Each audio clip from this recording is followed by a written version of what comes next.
Boa noite, seja bem-vindo no debate desta noite para as eleições de 10 de março. Vão estar frente a frente a coordenadora do Bloco de Esquerda e o secretário-geral do PCP. O sorteio ditou que comece Mariana Mortágua e que termine Paulo Raimundo. Muito boa noite aos dois. Dois partidos de esquerda que no passado fizeram parte da designada geringonça, sendo que essa hipótese volta a ser uma possibilidade neste ano de 2024. Mariana Mortágua, na sexta-feira, Pedro Nuno Santos começou por apelar ao voto útil no PS, tal como o Partido Socialista já o tinha feito no ano de 2022. E a pergunta é igual para os dois, na verdade. Vê esse discurso de Pedro Nuno Santos como uma deslealdade, uma vez que, para governar, pode precisar quer do Bloco de Esquerda, quer do PCP? Boa noite Paulo Raimundo. Na verdade, não se trata de ser uma deslealdade ou não. É simplesmente falso o que Pedro Nuno Santos disse. Pedro Nuno Santos diz que a condição para derrotar a direita é uma maioria do Partido Socialista. Ora, é factualmente falso, porque em 2015 o Partido Socialista não teve uma vitória, não teve uma maioria, e houve uma maioria que derrotou a direita, e quem foi determinante para essa maioria foram os partidos à esquerda do Partido Socialista. O Bloco de Esquerda foi um desses partidos. E foi a força do Bloco de Esquerda nesse momento, como outras forças de esquerda, que permitiu constituir uma maioria que derrotou a direita. Que Pedro Nuno Santos, depois de uma maioria absoluta, que deixou o país numa crise social, numa crise política, com um governo que se demitiu com muito poucas condições para continuar a governar, venha fazer o mesmo apelo esfarrapado a uma maioria absoluta, uma nova maioria absoluta do Partido Socialista, é espantoso e é incompreensível. E é muito importante que isto fique claro.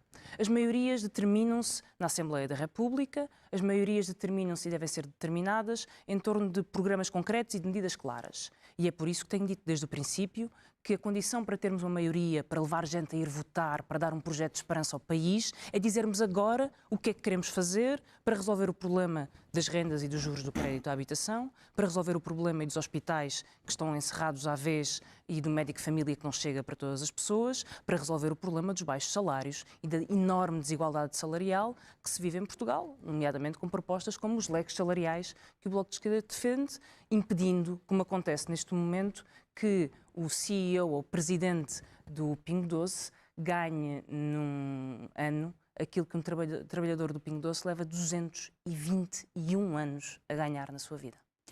Paulo Raimundo, como é que entendeu as declarações de Pedro Nuno Santos? Viu-as como uma deslealdade para com o PCP, que pode eventualmente ser um aliado do PS? Olha, boa noite à Mariana, boa noite a quem nos está a ouvir.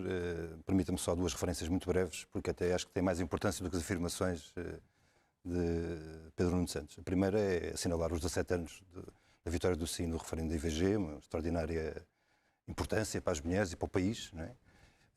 Permitam-me destacar esses homens e mulheres, essas mulheres determinadas conseguiram concretizar essa importantíssima vitória, mas uma referência particular à minha camarada Odete Santos, pelo papel que teve, faleceu este ano, esta é uma primeira nota. A segunda, muito breve também, que é nestes dias, nestes tempos sombrios que vamos enfrentando todos os dias, o facto de assinalarmos hoje, exatamente neste dia, os 34 anos de que Nelson Mandela foi libertado, é um sinal de esperança com tudo o que se veio a seguir.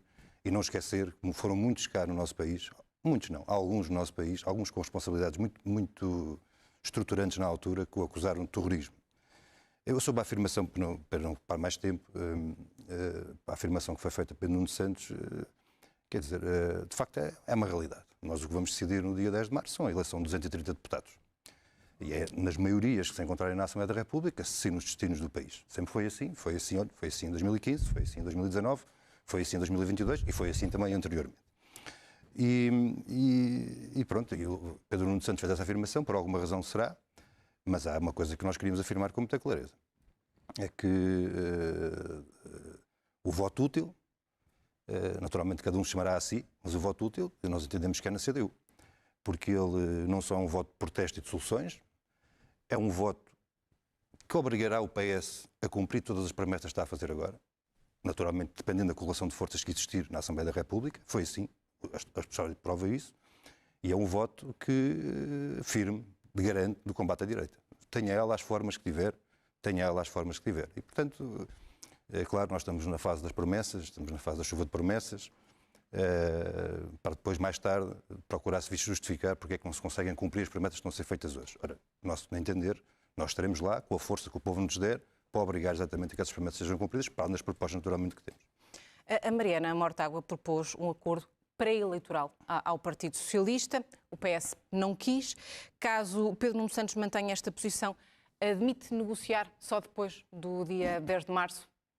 Bom, o que eu defendo é toda a clareza antes das eleições. Eu acho que as pessoas, quando vão votar, devem saber o que é que as espera no dia a seguir das eleições. Não devem esperar para as eleições para saber se o salário mínimo vai aumentar e se vai ser possível que as rendas continuem a aumentar como têm aumentado, se vai ou não vai haver uma solução para os juros do crédito à habitação.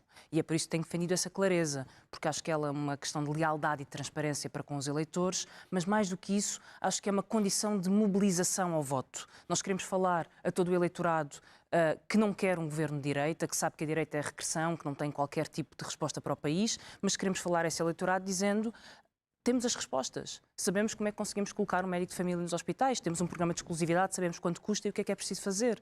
Temos as respostas, sabemos como é possível subir os salários médios em Portugal, sabemos como é possível regular o trabalho em plataformas, sabemos como a emergência de novas plataformas digitais, por exemplo, tem trazido novas formas de precariedade para o mundo do trabalho que têm que ser combatidas. E nós queremos combatê-las, acabando com a precariedade que as plataformas introduzem e querendo regular, obrigando as plataformas a fazer contratos com quem trabalha.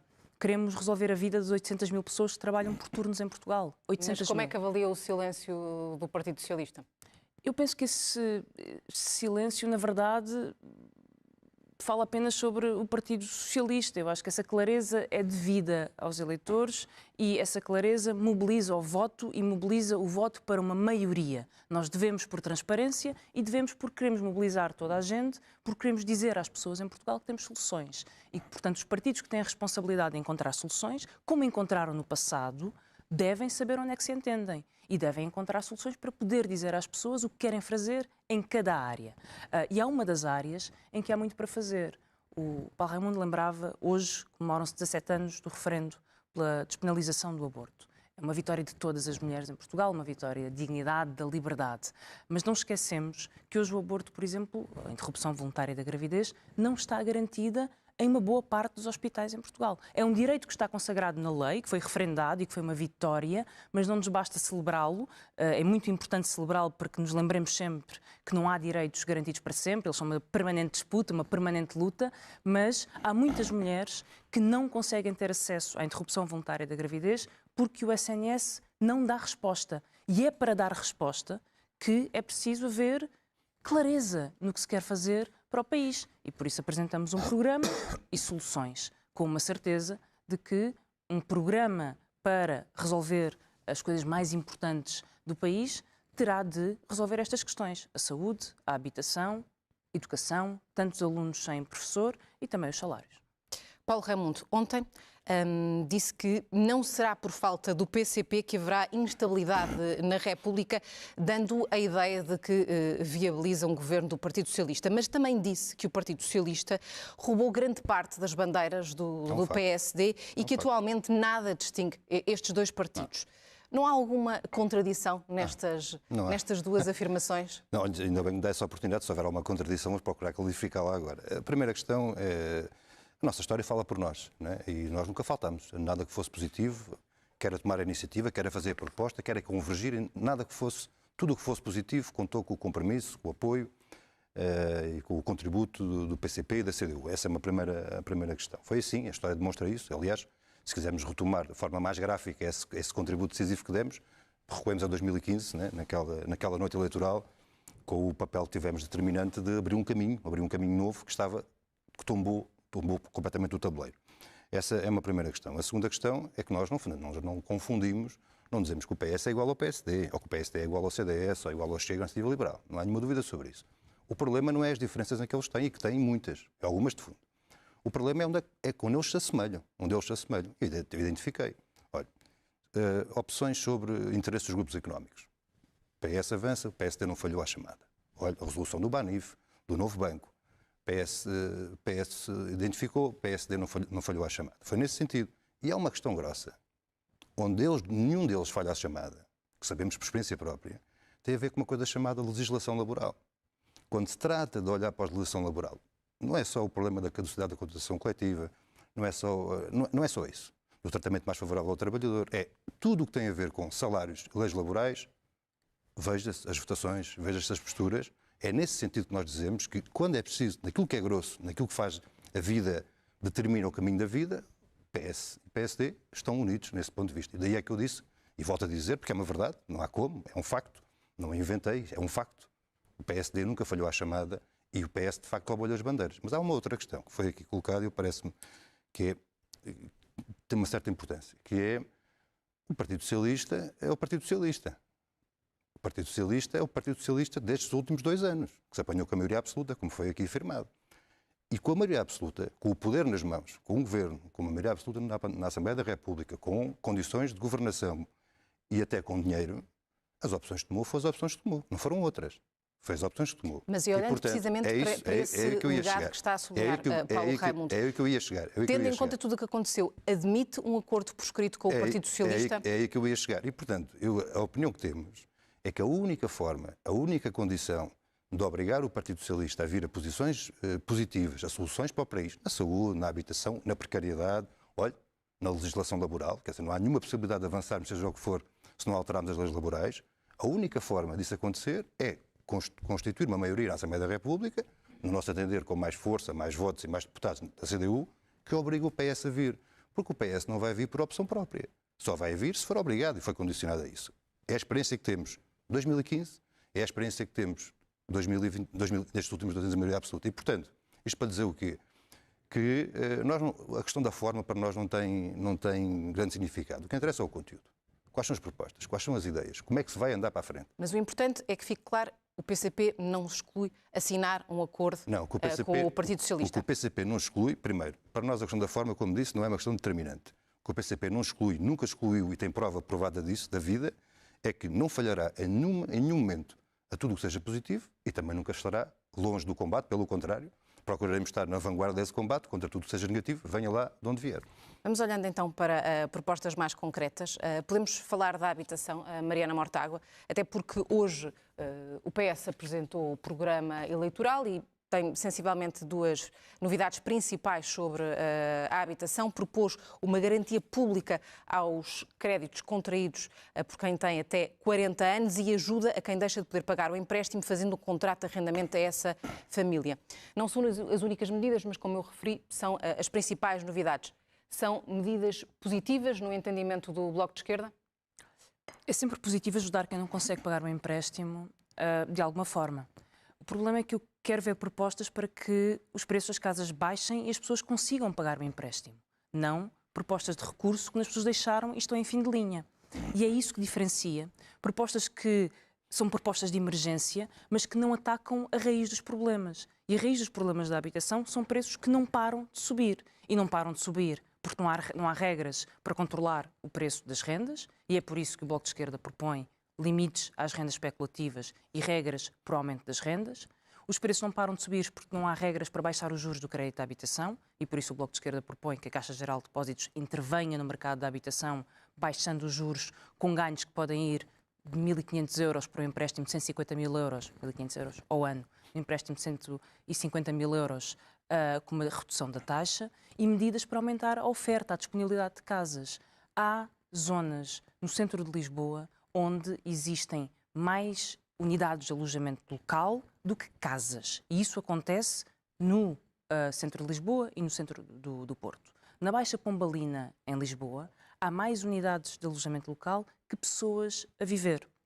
E quando olhamos para o número de hotéis, o que vemos é uma expansão do número de hotéis, um novo a crescer a cada 5 dias em 2023. Somos o 4º país da Europa com mais projetos de hotéis em construção. Não há um problema de construção. É todo um mercado que se direciona para um setor de luxo milionário que dá milhões a ganhar a intermediários, a fundos de investimento imobiliário. E é isto que está a fazer o preço subir da habitação. E quando olhamos para as propostas do Partido Socialista e de muitos outros partidos, o que fazem é colocar dinheiro de todos os contribuintes para continuar a alimentar este monstro sem saber e sem querer lidar com o monstro. Mas é preciso lidar com o monstro. E para isso, proibir a venda de casas a não residentes, mexer na lei das rendas e proteger quem vive na iminência de ter um aumento da sua renda, controlar o alojamento local. São propostas muito concretas e são as únicas que incidem sobre o preço das casas, fazendo o preço descer.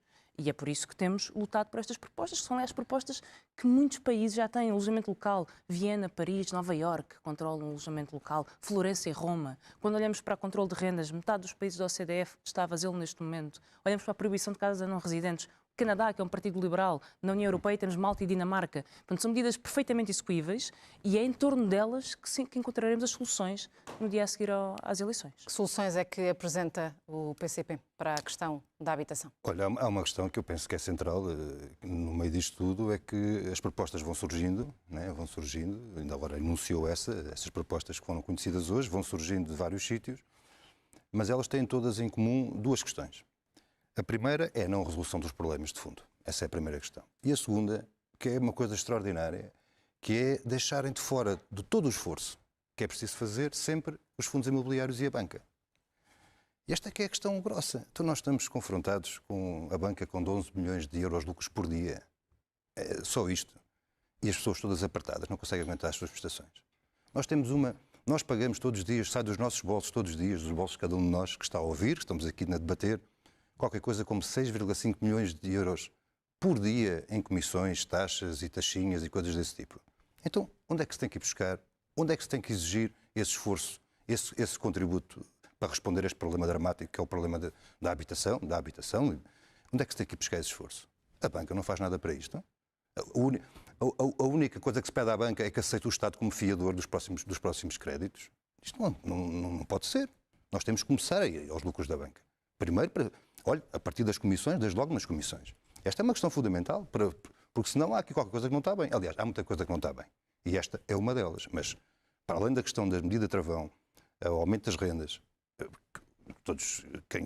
quem tem casa arrendada, no último mês, em janeiro, sofreu já o impacto do aumento de 7% nas rendas, para não falar de outras dimensões. Para além deste elemento da norma travão, para suster o aumento das rendas, ir buscar à banca com os seus lucros, com os seus... passemos adiante na caracterização dos lucros da banca e buscar uma parte desses lucros para contribuir para este esforço do aumento das taxas de juros. E, naturalmente, ter um investimento público de grande capacidade, de grande fogo da habitação pública. É uma das propostas que avançamos. É uma questão central. Isso me permite, até a talho de foice, diria assim, a talho de foice, porque nós temos estado em muitos debates, a Mariana está em muitos debates, eu também, temos estado todos em muitos debates, e claro, estamos a discutir questões que são fundamentais no dia-a-dia da vida das pessoas, mas há um tema que tem passado, e certamente não vamos abordá-lo hoje, mas eu ficava aqui o apelo para que alguém pegue, por favor, nisso, que é o problema da cultura. Nós temos estado a discutir tudo, saúde e bem, habitação e bem, realização laboral, e não se tem discutido tanto porque há quem não queira discutir isso. Mas a questão da cultura, que é uma questão essencial, porque uma sociedade sem cultura é uma sociedade muito mais permeável a todos diria, esta onda demagógica e esta onda populista que está aí. E, portanto, olha, fica o apelo, não será neste debate, certamente, não teremos tempo para isso, mas pelo menos que alguém coloque esse tema na discussão, que é uma questão urgente. Até aqui tem assinalado, sobretudo, as vossas semelhanças. Eu volto a assinalar que, efetivamente, disputam o mesmo eleitorado. E vou colocar uma pergunta à Mariana Mortágua, que já lhe coloquei, na verdade, no debate com o LIVRE, porque, efetivamente, disputam os mesmos eleitores. Ambos tiveram resultados maus nas últimas eleições, perderam muitos eleitores, por isso mesmo. Eu gostaria que a Mariana Mortágua nos assinalasse, efetivamente, quais é que são as diferenças de fundo que tem neste caso, com o Paulo Raimundo e a CDU. Bom, não são certamente sobre a cultura e as propostas para a cultura. Claro, nem para a habitação. Sucessivas... Enfim, há sempre matizes diferentes. Sucessivas promessas de 1% para a cultura, estamos muitíssimo longe disso. Estabilidade ao financiamento, plurianual, capacidade de investimento no património. No Museu do Trás chove, por incrível que pareça. E, portanto, há um conjunto de propostas que acho que é um debate importante e acho que não devemos fugir a ele. O Bloco de Esquerda e o Partido Comunista Português têm um percurso de convergência em áreas essenciais. Fizemos um acordo em 2015, ou fizemos parte de uma solução de acordo em 2015, que foi a governação, na verdade, mais estável e que as pessoas guardam melhor memória e que cumpriu exatamente o que fez. precisamente pela força desses compromissos que foram então assumidos. E temos um percurso de convergência em questões laborais, na habitação, como aqui falamos, com propostas próximas. Temos também algumas divergências que são conhecidas. Temos uma divergência na lei de eutanásia, da morte assistida, por exemplo. O Partido Comunista Português foi contra essa lei. O Bloco de Esquerda defende o direito a que as pessoas possam escolher com a sua dignidade ou que acham que é a forma digna de morrer quando têm uma doença incurável e um sofrimento que elas próprias consideram que é intolerável ou atroz e que o façam em toda a segurança, com a proteção da lei. E temos divergências também em questões internacionais. Dividiu-nos uma avaliação sobre a invasão de Putin e a natureza do regime de Putin e a invasão à Ucrânia. Divide-nos também considerações diferentes no campo internacional sobre precisamente a natureza dos regimes da China e de Angola, por exemplo, onde vigorou e mandou uma oligarquia, na verdade uma cleptocracia no caso angolano, que o Bloco de Esquerda denunciou ao longo de toda a sua história e que usou Portugal como uma lavandaria de dinheiro que foi roubado ao povo de Angola por uma elite, uma clique de generais e que entrou por aí adentro no sistema bancário português e nós sempre denunciamos a natureza desse regime e os seus negócios em Portugal. Já teremos a oportunidade de aprofundar precisamente as questões internacionais, mas Paulo Raimundo, eu pedi-lhe também um comentário, esta questão da eutanásia que claramente vos divide. Eu acho que fez uma referência que eu percebo, estamos neste debate e portanto eu percebo que estamos a disputar. Acho que nós não estamos a disputar, nós estamos a trocar opiniões, ideias programáticas, umas convergem, outras divergem, é mesmo assim. E estamos a construir, estamos todos a construir, resultados também eleitorais, é isso que estamos a fazer desse ponto de vista e, portanto, eu não punha a coisa nesses termos de... Nós saímos daqui do debate e vai alguém dizer houve um ganho ou houve outro que perdeu. Eu não acompanho essa linha de raciocínio, mas essa é a primeira questão. Sobre as questões mais concretas, eu acho que nós não... É como a Mariana afirmou, estou perfeitamente de acordo, nós convergimos em muita coisa, divergimos em outras, certamente. Olha, divergimos na forma como cada um de nós, cada partido, olha para o projeto europeu, certo, divergimos sobre esta ou sobre aquela matéria, mas pelas questões concretas que colocou, que eu penso que essa é a questão que vale a pena falar, certamente que a Mariana Mortágua, nem quem nos está a ouvir, certamente que que saberá que nós não temos nada a ver com as negociatas de Angola, ou de Moçambique, ou dos Estados Unidos, ou de Canadá, ou coisa do tipo. Primeira questão. A segunda questão, que é uma questão mais delicada, mais profunda, tem a ver com questões de eutanásia. De facto, nós temos uma situação muito complexa. Nós acompanhamos a sensibilidade da questão e as preocupações legítimas das pessoas, de todos nós, sobre esta matéria. O que é que nós entendemos? Entendemos é que é uma situação muito complexa. É neste quadro que nós estamos a discuti-la, não é noutro quadro. É nesta sociedade que nós estamos a discuti-la, não é noutra sociedade, e que levanta um conjunto de dificuldades e problemas que podem ter efeitos perversos. Esta é a nossa preocupação. Nós não paramos a nossa reflexão sobre a matéria. Estamos disponíveis, aliás, vamos ter que continuar a nossa reflexão sobre a matéria, até porque ela não teve desenvolvimento, como sabemos, do ponto de vista legislativo, portanto vamos ter que voltar a ela. Portanto, nós não damos isso por encerrado, no sentido de continuar a nossa reflexão sobre essa questão, é uma questão fundamental. E não sei se nós... Eu acho que aquilo que nós precisamos neste momento, a todos, era de nos concentrarmos todos na questão decisiva que se coloca no ponto de vista internacional, que é como é que nós vamos, as forças da paz, como é que elas vão aguentar a paz perante este apelo permanente à guerra, permanente ao ódio. Esta que é a grande questão que se coloca-se no caso da Ucrânia e coloca-se no caso da Palestina, que nos temos cruzado várias vezes nessas ruas fora, nessa causa justíssima do massacre do povo palestiniano. Estando ambos completamente contra a NATO, Mariana Mortágua, de que forma é que deve Portugal e também a União Europeia preparar-se para um eventual escalar do conflito na Ucrânia? Bom, nós desde o início que temos dito que a União Europeia precisa ter uma voz própria. E precisa ter uma voz própria em matéria geopolítica, se assim quisermos, e precisa ter uma voz própria em matéria de cooperação para a defesa.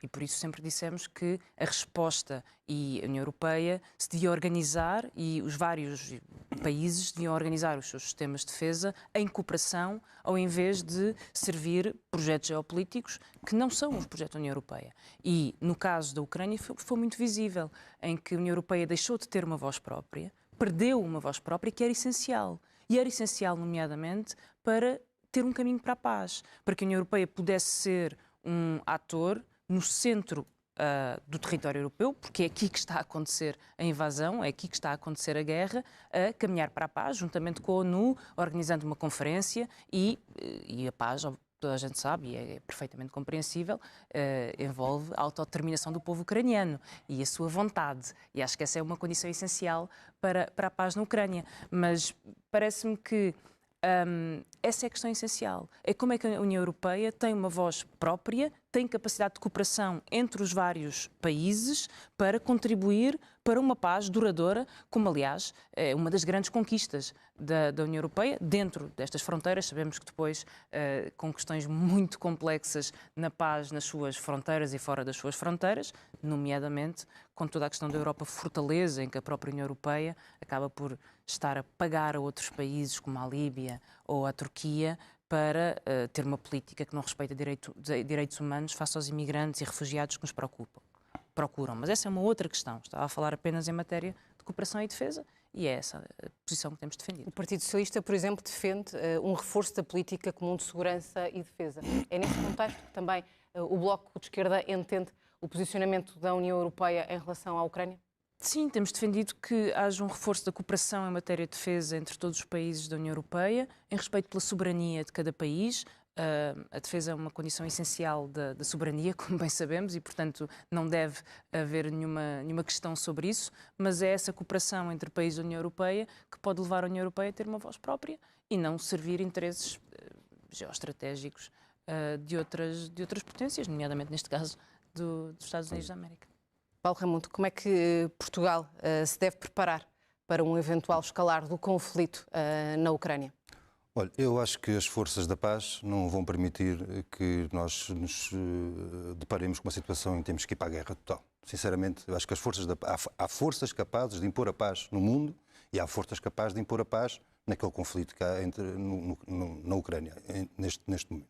Passaram quase 2 anos. Agora há uma questão central. E isso ainda não foi possível. Infelizmente, nós temos conflitos que duram há 50, há 60 e 70 anos, que ainda não foram resolvidos, mas vão ser capazes também de ser resolvidos. É o que eu olho o caso da Palestina. Mas apoia, por exemplo, um reforço do orçamento para a defesa em Portugal? Mas para nós chegarmos a essa paz, que todos nós ambicionamos, penso eu, não há nenhuma dúvida sobre isso, é preciso que os intervenientes na guerra se juntem à mesa para encontrar as soluções para a paz. Ora, qual é o problema que nós temos de fundo nisto? É que a União Europeia não é propriamente um neutro neste problema. Ela é uma interveniente direta na guerra. Fez uma opção. É uma interveniente direta na guerra. E enquanto os intervenientes na guerra, Estados Unidos, União Europeia, NATO, Rússia e Ucrânia, enquanto eles não forem obrigados a sentar-se à mesa e encontrar as saídas para a paz, então isto não vai ter descanso. O que é que nós precisamos? As forças da paz, diria assim. Obrigá-los a isso. Obrigar o nosso Estado a ter um papel diferente. Obrigar a União Europeia a ter um papel diferente. E o papel diferente não é alimentar a guerra.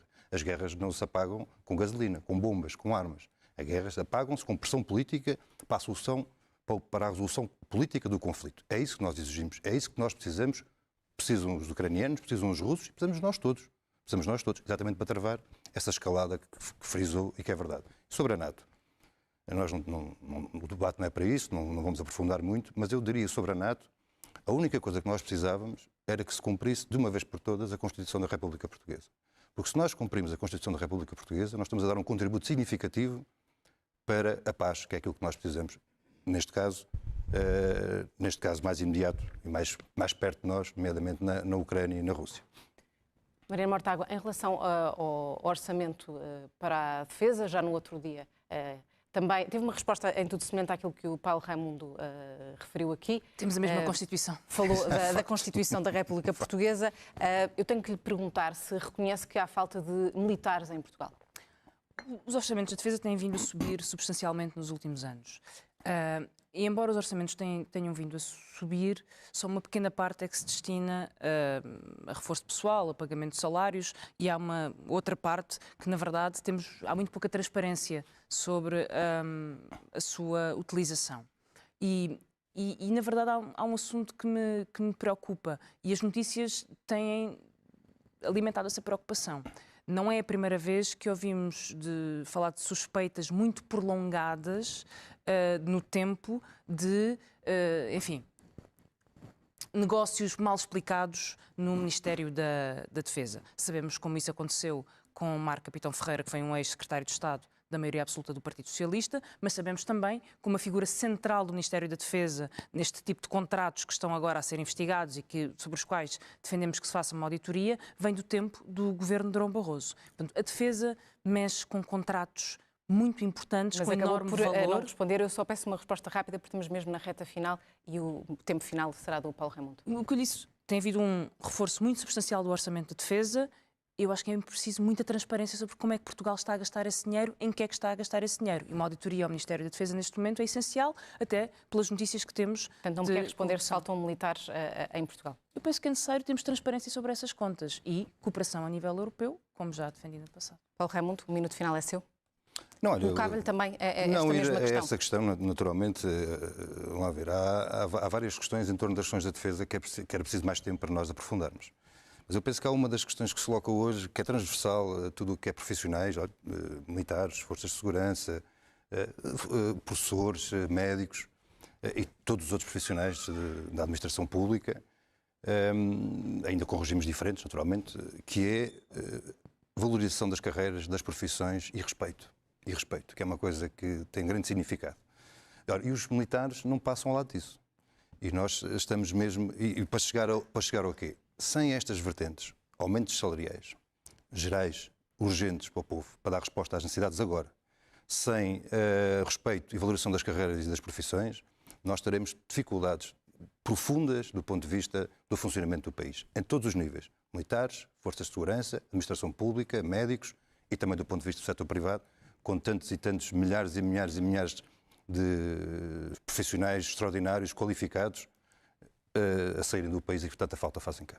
Paulo Raimundo, Mariana Mortágua, muito boa noite. Obrigada aos dois. Obrigada.